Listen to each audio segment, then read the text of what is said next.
I'm Cindy El Sharoni, and I'm going to share with you 8 great tips on how to improve your drawing skills and how to effectively depict whatever object or subject matter that you're drawing.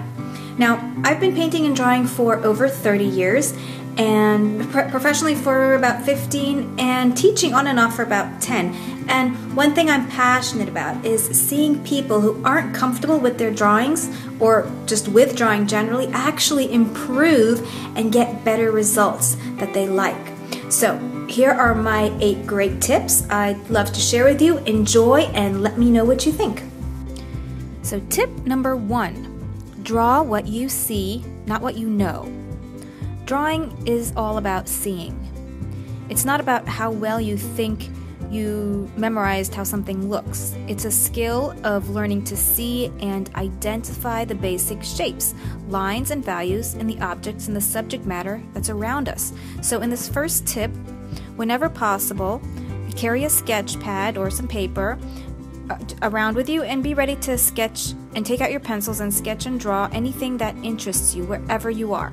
You need to spend more time looking at your subject matter or the objects around you.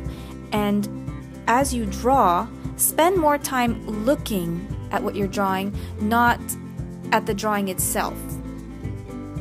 Now, tip number 2, get the whole picture. When you've selected your object or subject matter, lightly sketch the whole basic shape.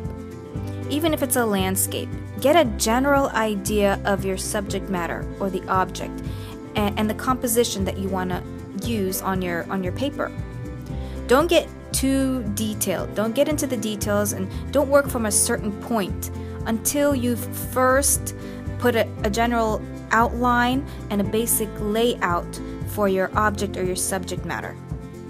Tip number 3, learn about various line strokes. When you learn how to do different kinds of line strokes, then you can learn when and where to use them so that your drawing does not look mechanical. You can have soft lines, tapered lines, sharp edges. There's different types of strokes, round, and they're used in different areas and for different reasons, and they give different effects. Tip number 4, whenever possible, draw from real life. Now, at some point, it is inevitable and you will draw from photos, but drawing still life or real people or going outdoors, it adds so much more value to your learning progress and to your drawing. Perspective is also learned more accurately when drawn from real life. Nothing can replace real life drawing. Tip number 5, relationship between points. Now, one of the ways to make your drawing look very close to what you are intending to draw or the object that you are drawing is to find a way to visually measure the distance between certain things or certain points in your subject matter. That allows you to depict accurately when you see the distance between certain parts, seeing the relationship between the lines or the shapes.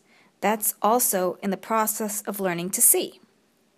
Tip number 6, value, lights and darks. Okay, so this has probably been talked about so much because this is almost the essence of the whole drawing.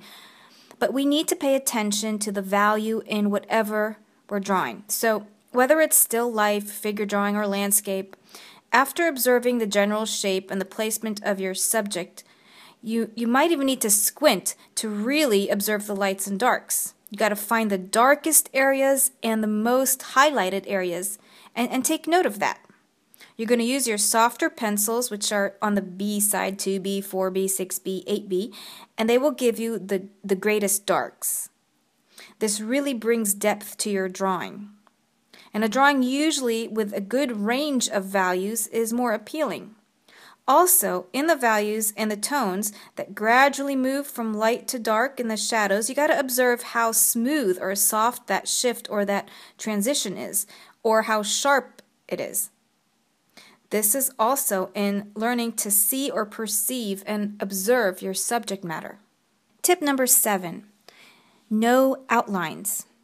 Well, in realistic drawing, the outlines should be very light. You will have a little bit of outline in the beginning, obviously, to know what you're drawing. But eventually, they should be very light to non-existent.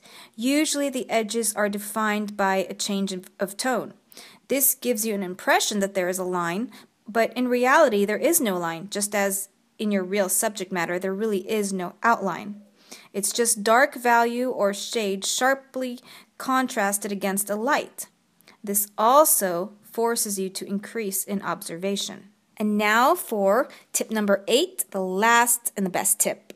Embrace your style. Art is a learned skill, but it's still a form of reflecting your individuality and how you see your world. That's what makes your work beautiful and intriguing.